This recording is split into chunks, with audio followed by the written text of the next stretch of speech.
اللهم صل وسلم على سيدنا محمد وعلى آل سيدنا محمد.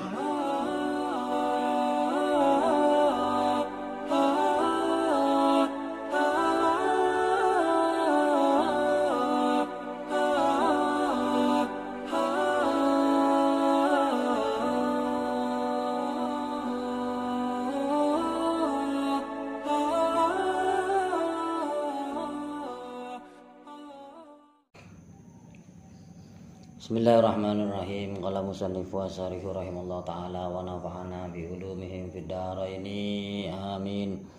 Rabbi shrah li sadri wa yassir li amri wahlul 'uqdatam min lisani yafqahu qawli. Di sini untuk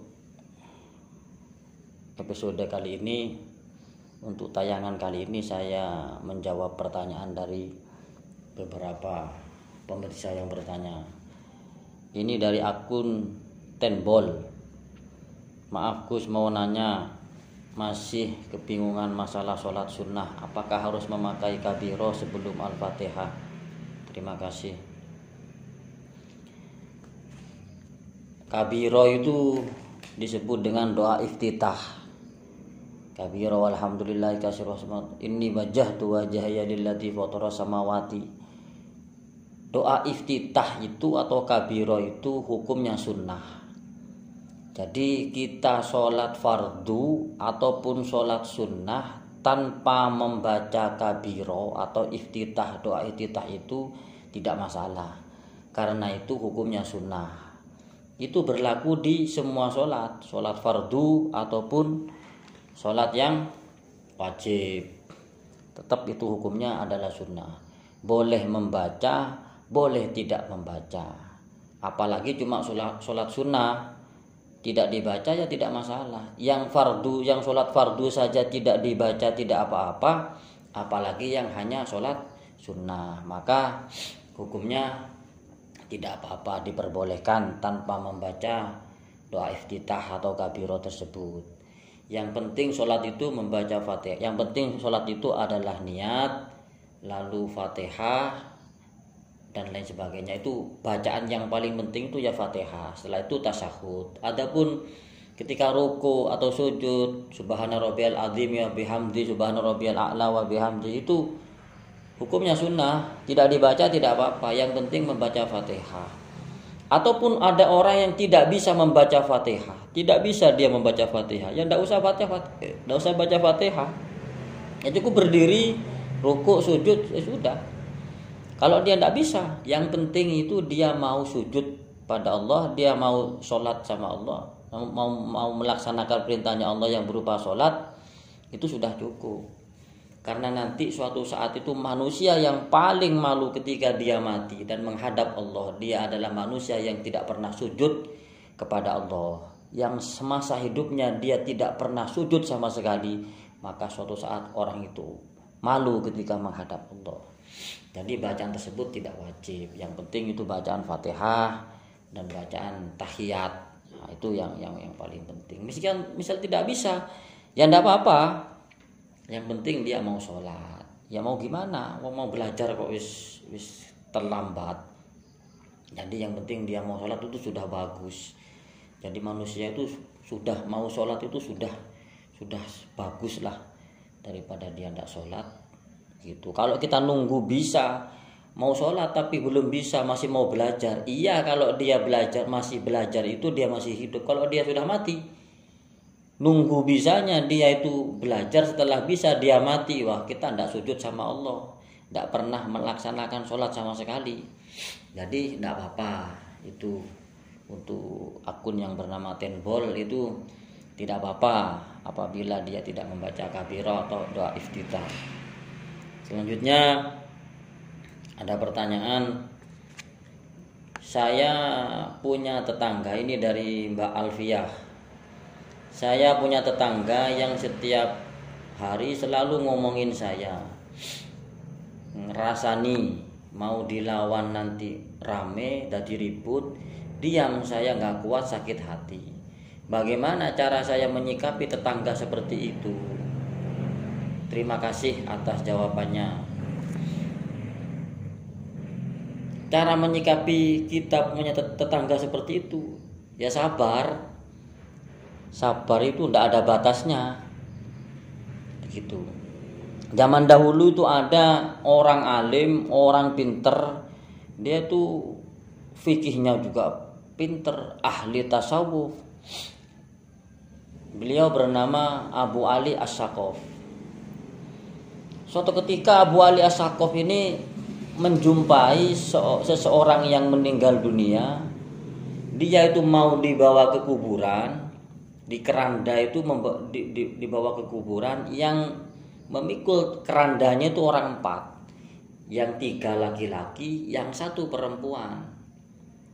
Lalu Abu Ali ini melihat kok ada kejanggalan, kok bisa ada orang mati yang menandu kerandanya itu cuman orang 4, yang lain tidak ada yang mengiringi, dan 1 yang memikul keranda itu perempuan.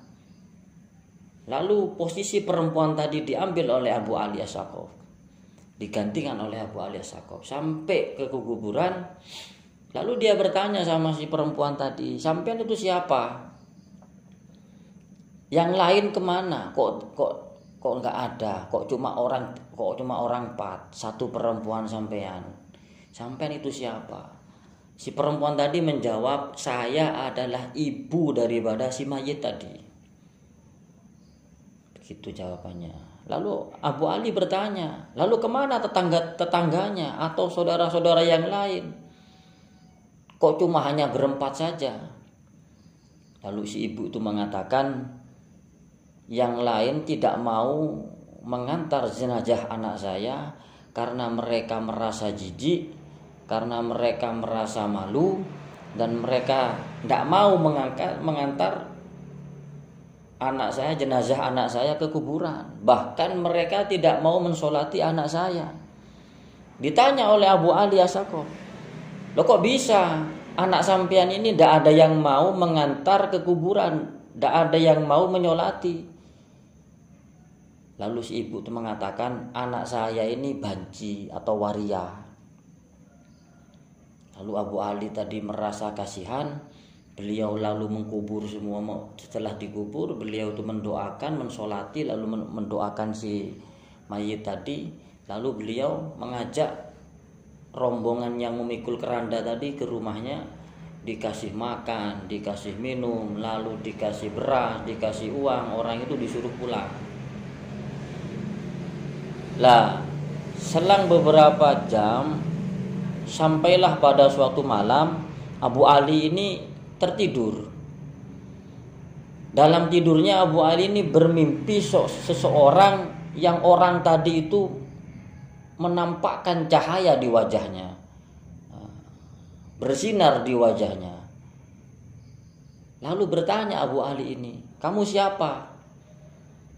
Kok punya kehebatan seperti ini? Kok kamu itu kok punya kelebihan seperti ini? Kamu itu siapa? Lalu orang tadi yang bersinar tadi wajahnya tadi itu berkata, saya adalah orang mati, mayat tadi, yang mati tadi, yang kau doakan tadi di kuburan. Kaget Abu Ali tadi. Loh, kok bisa kamu mendapatkan keistimewaan seperti ini? Kok bisa kamu? Lalu si banci tadi itu, si waria tadi itu mengatakan, saya mendapatkan keistimewaan seperti ini, Allah memberikan pahala orang-orang yang menggunjing saya, yang membicarakan saya, yang menggosipi saya, yang membuli saya. Pahala mereka itu semuanya dikasihkan kepada saya, sampai saya mendapatkan keistimewaan seperti ini. Jadi dalam satu kitab dijelaskan bahwa seseorang yang mendolimi orang lain, yang membuli orang lain, yang selalu ngerasani, menggosipi, selalu ngomongi kejelekannya, selalu diomongi, orang tersebut yang ngomong tadi itu pahalanya akan diberikan kepada orang yang diomongi tadi, yang digosipi, yang dirasani tadi. Sampai terus dia ngomong, sampai terus dia ngomong, sampai terus dia ngomong, sampai habis kebaikannya, sampai habis pahalanya. Sudah tidak ada lagi pahala yang ada pada orang yang rasani tadi, maka Allah memberikan kejelekan terus selamanya kepada dia. Jadi ibadahnya itu percuma kalau kita tuh selalu ngomongin orang. Ibadah kita itu tak ada nilainya, akan habis ibadah kita diberikan kepada orang yang kita omongi. Nah, dari cerita ini semoga Mbak Alfiah tadi ya mendapatkan kedudukan seperti orang yang mati tadi. Jadi kuncinya apa? Ya sabar. Memang sabar itu berat. Sabar itu tak semudah apa yang kita ucapkan. Sabar itu berat dan sabar itu menyakitkan. Begitu. Masalah ngomong itu kita diam saja pasti diomongi. Kita pun berbuat apapun kita akan diomongi. Kita berbuat baik pun akan diomongi. Kita pun berbuat jelek akan diomongi. Seperti itu. Suatu ketika Luqman Al-Hakim itu ketika berjalan, dia mau keluar rumah, anaknya yang kecil itu mau ikut, tapi oleh Luqman Hakim tidak diperbolehkan. Lalu berangkatlah Luqman Hakim dari rumahnya menaiki kuda kecil atau keledai. Ada yang mengatakan keledai, ada yang mengatakan kuda. Dia berjalan dengan naik kuda tadi, ternyata anaknya yang kecil tadi itu mengikuti dari belakang. Sampai suatu ketika dia nyampe di suatu pedukuhan, orang-orang sekitar mengatakan Luqman Hakim mengajarkan anaknya ini kurang ajar. Luqman Hakim ini tidak mendidik anaknya dengan baik. Dia naik kuda, anaknya disuruh jalan. Kaget Luqman Hakim. Ternyata setelah menoleh, anaknya tadi mengikuti dari belakang. Nah, akhirnya anaknya tadi itu dinaikkan kuda, Luqman Hakim menuntun kudanya. Setelah menuntun kudanya sampailah di suatu kaum, Luqman Hakim tadi diomongi lagi sama orang-orang itu.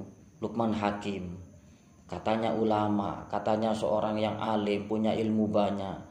Dia mengajarkan anaknya kurang ajar kepada orang tua. Anaknya disuruh naik kuda, tapi orang tuanya tidak naik. Orang tuanya menuntun kuda. Itu sangat tidak baik kata mereka. Salah lagi Luqman Hakim. Lalu Luqman Hakim menaiki kuda. Kudanya itu dinaiki anaknya sama Luqman Hakim. Sampailah dia di satu kaum tadi mengatakan Luqman Hakim ini dikatakan orang punya ilmu, pinter, tapi kok nggak ngerti. Sudah tahu kuda kecil, tapi dinaiki 2 orang. Nah, salah lagi. Lalu apa yang terjadi? Luqman Hakim tadi itu turun, anaknya turun, kuda tadi dituntun. Nyampe dia di satu kaum, di satu perkumpulan orang. Orang-orang tersebut ngomongin Luqman Hakim. Luqman Hakim punya kuda kok tidak dinaiki. Oh, ini orang pelit. Punya kuda kok tidak dinaiki. Buat apa punya kuda lah? Jadi kita itu mau berbuat apapun tetap akan salah di hadapan orang yang tidak suka sama kita. Yang tidak suka akan tetap tidak suka, yang suka akan tetap suka, yang abu-abu akan tetap abu-abu. Jadi kita itu sebaiknya bagaimana? Ya kita itu sebaiknya berbuat baik sebisa mungkin. Nanti perkara omongan itu bagaimana ya kita serahkan sama Allah. Memang sabar ini tak semudah kita ngomong. Saya ngomong sabar ya belum tentu saya itu sabar orangnya. Tapi kita bisa apa? Mau melawan kita salah, diam kita sakit hati. Ya sudah, cuek. Nah, seperti itu. Jadi semakin banyak orang yang ngomongin kita, yang penting kita benar, pahala orang itu akan masuk kepada kita. Itu kan keistimewaannya seperti itu. Udah, untuk Mbak Alfiah enggak usah bingung-bingung masalah itu. Lalu ini pertanyaan lagi dari Mbak Husniah. Mau tanya Gus, apakah boleh mas kawin bukan berupa uang akan tetapi berupa pahala? Maksudnya calon suami saya suruh menghatamkan Al-Quran, ketika nanti akad dia tidak usah membayar uang atau berupa barang, cukup dengan menghatamkan Al-Quran. Nah, untuk Mbak Usnia tadi, apakah boleh kita mas kawin dengan menggunakan sesuatu yang bukan berupa uang? Nah, di sini saya sudah mempersiapkan jawabannya. Wa yajuzu ayyu jawijaha ala manfaatin maklumatin. Diperbolehkan untuk seseorang yang menikah itu dengan mas kawin, yang mas kawin tadi bukan berupa uang tapi berupa sesuatu yang bermanfaat. Yang bermanfaat tadi ada bentuknya. Untuk siapa? Untuk istri, bukan untuk suami. Seperti itu. Lau astaqal zaujatahu alkitabiyah ta'limul Quran sohha. Apabila ada seorang laki-laki memberikan mas kawin berupa mengajarkan Al-Quran kepada istrinya, maka sohha, sah nikahnya. Misal gini, Mbak Usnia tadi itu menikah dengan laki-laki. Ya, nyun sewu, Mbak Usnia ini tidak begitu pandai membaca Al-Quran atau tidak bisa membaca Al-Quran. Lalu sampean minta mas kawin kepada suaminya, saya minta mas kawin berupa saya diajari membaca Al-Quran sampai bisa. Sampai bisa ini tidak ada waktu, tidak ada tenggang waktu, tidak ada batasan waktu. Atau dia minta, saya minta mas kawin saya itu berupa saya diajari tentang bab haid umpama oleh suaminya. Suaminya pinter. Bagaimana hukumnya? Sohha, sah. Kenapa kok sah? Karena ada manfaatin maklumatin, ada manfaat untuk istri yang manfaat tadi itu nampak, kelihatan. Meskipun tidak ada wujudnya, tapi kan ada nampaknya, ada dampaknya manfaat tadi tersebut. Seperti itu. Dan manfaat ini bukan untuk laki-laki, bukan untuk suami, akan tetapi manfaat tadi itu untuk si istri. Lah sekarang kalau kita minta mas kawin berupa menghatamkan Al-Quran, boleh apa enggak? Tidak boleh, tidak sah. Kenapa? Karena manfaatnya tadi tidak kelihatan. Semisal suami tadi menghatamkan Al-Quran, lalu manfaatnya apa untuk istri? Kalau hanya manfaat pahala kan tidak nampak dan tidak ada wujudnya. Tapi kalau kita belajar Al-Quran, ada wujudnya. Yang ini pertama, yang tidak pernah ini yang pertama awalnya dia tidak tahu huruf ini alif, ba, ta. Ketika diajarkan dia tahu alif, ba, ta. Kan ada wujudnya meskipun tidak berupa barang. Tapi ketika dia minta mas kawin berupa menghatamkan Al-Quran, manfaat untuk istri itu apa? Manfaat untuk istri kan tidak nampak. Di sini manfaatin maklumatin, manfaat yang memang nampak bentuknya seperti mengajarkan Al-Quran atau mengajarkan kitab atau mengajarkan apapun itu yang ada manfaatnya untuk si istri. Itu tidak apa-apa. Akan tetapi ketika kita menyuruh suami kita itu untuk suami sampean itu untuk menghatamkan Al-Quran, itu manfaatnya tidak ada. Manfaatnya hanya untuk laki-laki, si laki-laki dapat pahala, si perempuan tidak dapat apa-apa.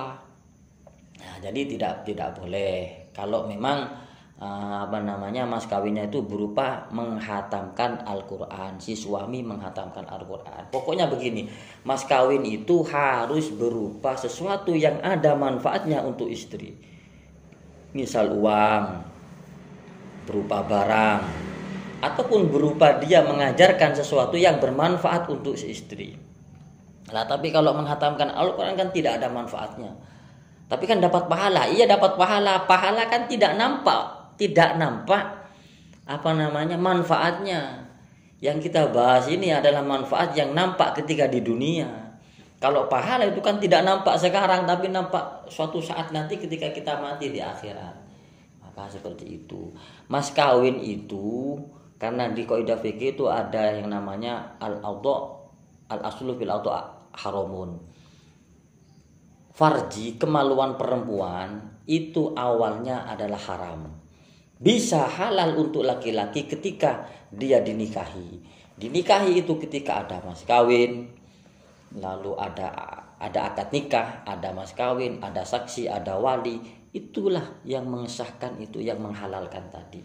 Maka mas kawin itu adalah sesuatu yang bisa menghalalkan kemaluannya tadi untuk digauli oleh suami. Nah, seperti itu.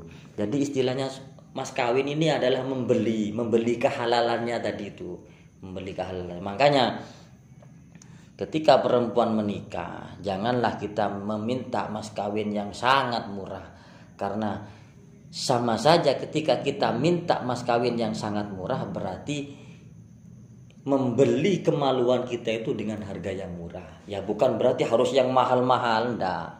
Tapi jangan terlalu murah. Ataupun ini biasanya kan terjadi seperti ini. Minta mas kawin berupa seperangkat alat sholat dan Al-Quran. Kalau seperangkat alat sholat itu bagus, Al-Quran itu bagus Al-Qurannya. Akan tetapi Al-Quran ketika dijadikan mas kawin itu kurang baik. Kenapa? Karena Al-Quran tadi dijadikan mas kawin hanya untuk menghalalkan kemaluannya tadi. Seolah-olah Al-Quran ini ditukar dengan kemaluan. Ini kan sangat tidak pantas. Tapi boleh sah. Akan tetapi kurang afdol, kurang baik. Karena mas kawin itu adalah menghalalkan kemaluannya perempuan tadi untuk digauli lah. Bahasanya seperti itu, entah bahasa yang enak bagaimana, pokok intinya seperti itu. Jadi ketika kita itu menggunakan Al-Quran untuk mas kawin, itu kan sama saja menukar Al-Quran dengan kemaluan perempuan. Lah, jika dipikir-pikir secara logika, secara nalar akal, secara akal sehat, dan secara adab keilmuan, apakah pantas Al-Quran yang sangat mulia ditukar dengan kemaluan seorang perempuan? Tapi sah-sah, akan tetapi kurang bagus. Jadi kalau bisa mas kawinnya berupa uang saja, atau berupa barang tidak masalah, atau berupa baju ya tidak apa-apa. Tapi kalau bisa jangan pakai Al-Quran. Tapi kalau mau pakai Al-Quran tidak apa-apa. Tapi ada nilai kepantasan di sana. Ya seperti yang saya katakan tadi, bahwa mas kawin itu adalah sesuatu yang bisa menghalalkan kemaluan perempuan tadi untuk digauli. Seolah-olah Al-Quran itu ditukar dengan kemaluan perempuan. Itu kan gak etis, seolah-olah kan gimana. Sedangkan Al-Quran itu adalah sesuatu yang mulia, yang harus kita hormati. Ditukar dengan kemaluan perempuan itu kan kurang bagus. Jadi kebiasaan itu memang sudah ada. Jadi kalau yang belum menikah ya saya harapkan mas kawinnya jangan berupa Al-Quran. Cukup seperangkat alat sholat dan uang tidak masalah.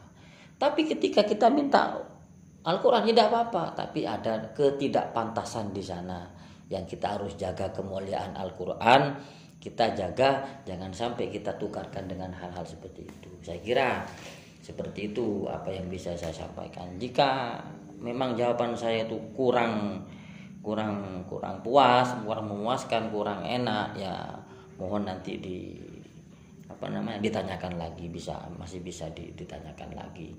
Saya kira seperti itulah memang. Makanya zaman sekarang ini di Indonesia khususnya itu terlalu banyak orang ngomong daripada orang mendengar. Itu sudah sangat terjadi. Yang bukan ahli agama ngomong masalah agama, yang ahli agama menanggapi orang yang tidak paham agama. Jadi mereka mengeluarkan dalil Al-Quran, dalil hadis, dalil kitab untuk mematahkan hujahnya, mematahkan pendapatnya orang-orang yang tidak mengerti agama. Ini kan istilahnya itu duduk musuh nih, bukan lawannya seperti itu. Saya kira seperti itu. Jadi terlalu banyak orang ngomong. Jadi kita harus bisa memilih dan memilah siapa yang mau ngomong itu. Kalau memang itu bukan orang yang ahli agama, bukan orang yang berkompeten dengan masalah agama, ya kita jangan ambil pusing dan jangan kita ikuti apa yang dia katakan. Semisal seperti kemarin ada kejadian rame Pak Dudung ya, kalau tidak salah TNI itu mengatakan bahwa Allah itu bukan Tuhan orang Arab. Kalau yang ngomong seperti Allah itu Tuhan, Allah itu bukan orang Arab, nah, seperti itu. Allah itu Tuhan, itu bukan orang Arab. Nah, itu kan sekilas kalau memang ngomong itu memang salah. Tapi yang ngomong itu Pak Dudung, ya sudah tidak masalah, meskipun salah. Lah kalau kita ngomong, wah ini Pak Dudung salah gini, itu kan salah. Kita mengeluarkan hujah kita mengeluarkan dalil-dalil kita untuk orang yang memang bukan ahlinya agama, ya percuma. Tapi bagaimana dengan kesalahan itu? Ya kita maafkan, tidak masalah. Lah misal yang ngomong ini adalah seorang kiai, seorang ustadz, baru kita hantam dia dengan hadis-hadis, dengan hujah-hujah kita, dengan Al-Qur'annya, dengan dalil-dalil Al-Qur'an atau dalil hadis atau dengan kitab-kitab yang kita punya. Jadi kan imbang lawannya. Jadi kan seperti itu. Jadi misal orang yang itu tidak berkompeten dengan agama, ya cukup didengarkan saja. Tidak usah kita ambil pusing, tidak usah kita ambil pendapatnya. Kalau memang dia salah, ya tidak masalah. Memang dia tidak ngerti agama. Nah seperti itu. Lah kalau sekarang ada kiai ngomong pertahanan militer, itu kan bukan bidangnya. Lah akhirnya kacau. Yang orang yang tidak ngerti politik ngomong politik, yang tidak ngerti agama ngomong masalah agama. Orang partai ngomong masalah agama, orang ini ngomong masalah agama, orang dosen yang bukan bidangnya agama dia ngomong agama, kacau. Dan orang yang tidak terima itu dengan dalil-dalilnya tidak akan masuk, tidak akan percuma. Sudut pandangnya kan tidak sama. Bukan saya membela siapa atau bukan siapa. Saya kira Pak Dudung itu tidak salah. Karena beliau itu bukan seorang kiai, bukan seorang ulama. Ya tidak masalah, beliau ngomong seperti itu tidak masalah. Meskipun salah, negornya pun tidak harus dengan pakai dalil-dalil, tidak. Ya cukup kita ngomong saja lah. Dan saya kira yang beliau itu mengatakan bahwa Allah itu bukan orang Arab, itu hanya perumpamaan saja. Maksudnya itu Allah itu bukan hanya milik orang Arab, milik orang India, orang Indonesia, orang Pakistan, orang mana. Maksudnya seperti itu kalau saya mengartikan seperti itu. Cuma bahasanya kalau dalam tauhid itu tidak boleh. Allah itu ya bukan orang. Allah itu bukan orang Arab. Ada orangnya, ini kan yang masalah kan orangnya, kata-kata orang. Kalau dalam tauhid itu tidak tepat. Karena tauhid itu salah mengucap itu sudah salah. Dan itu bisa berakibat fatal. Tapi kita artikan saja itu bahwa Allah itu adalah bukan Tuhan orang Arab. Allah itu Tuhan semua orang, semua negara, semua suku, semua ras. Allah itu Tuhan orang Cina, orang Indonesia, orang manapun seperti itu. Nah, kalau seperti ini insya Allah enak. Jadi siapa yang ngomong kita lihat dulu bagaimana. Saya kira itu yang bisa saya sampaikan. Jika ada salah kata, mohon maaf yang sebesar-besarnya. Karena saya ini tetap manusia yang tidak luput dari salah, yang saya kira saya itu jauh dari kata sempurna. Hadzam ini. Assalamualaikum warahmatullahi wabarakatuh.